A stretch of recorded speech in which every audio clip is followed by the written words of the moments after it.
Macca's Guides.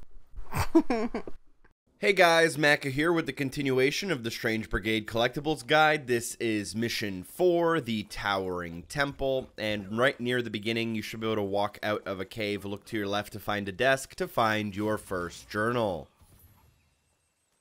Next up, we'll find our first cat, which will spawn as you're crossing the bridge, and you should be able to look up and to your right to find it on a tree branch looking at you once you're on the bridge. Bother the brigade no more. From the previous collectible, which was the cat, you will cross the bridge. You want to look directly across onto the wooden structure, just across the water, to spot one of the easier jars in the game. Oh, what a shot! From that jar location, you should be able to turn around and spot a puzzle door. Open that puzzle door in order to go inside and find your first relic, the Royal Crook and Flail. A little bit later on in the level, you'll come to this section where you fight off a bunch of enemies in order to open a door and make progress. As you open the door and enter this new area, you'll find a small tent or a kind of hut on the left-hand side with a wooden crate. On that crate, find a journal. I wonder what this is all about. From that journal, look directly up and forward, and you should see a small wooden structure, not too tall, with a jar on the top of it. You'll obviously want to shoot it, this being your second jar. After that, we can find relic number 2, the Eye of Horus, by going up the stairs to find the blue crystal. Before activating the blue crystal, which will lock you out of some areas, you'll want to go down the stairs and to your left, following along the path that cuts sharply right.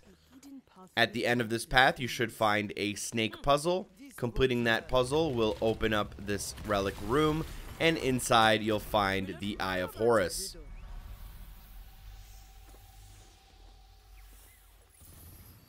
Loot, how lovely. You'll eventually come to this large open area with another blue crystal in the middle. Before or after doing this section, you can find a jar off to the right-hand side on one of the kind of pillars in between two statues halfway down. Strange Brigade. Next up, there are a whole bunch of relics and collectibles and everything. I'm actually going to show you the relic that's kind of a little bit deeper into the level because it spawns on an enemy, and that enemy must be killed before he runs away. So after kind of completing that little section, you'll open up this door and come to this large kind of canyon with a bridge in front of you. Running across the bridge and forward will cause this goblin to spawn.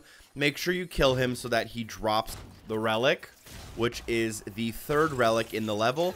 Obviously, this one's dropped by an enemy, so make sure you kill them before they disappear, or else you'll have to redo the level. Now, in the video, I've decided to backtrack quite a bit to where we just were. So after we defeated this area, that crystal opened up and we now have access to this door. This is the same direction you would have went to trigger the last relic. However, there were some things I left behind that I wanted to grab. I just wanted to make sure we killed that enemy first. So as you enter this area, directly in front of you near the fireplace on a small table, you will find journal number 4, a trick of the light. Then as you walk forward and cross the bridge, you should hear that audible cat noise. That means a cat spawned and saw you. You should be able to see that cat on that pillar near the kind of middle there. That cat won't spawn until you kind of cross in front of it though. And additionally, near that cat, if you kind of continue forward into the direction where we killed that enemy that dropped the relic, instead of continuing to the left, you actually want to take a tight turn to the right in order to find a little bit of a secret area with some pots. You can destroy the pots in order to gain access to your fourth relic, the Ankh of Ra. Next up, for cat number 3, you will exit this small cave into this area. You will then kind of go forward and cross a bit of a bridge, which will have this cat spawn right here as you are in front of it. You'll then proceed through a level. You'll notice this large waterfall to your left as you're going down some wooden scaffolding, and there will be a puzzle door to your right. For this puzzle door, it's basically a memory door. You have to shoot all of the green targets to light them back up. If done correctly, the door will open, revealing relic number 5, the Dagger of Set.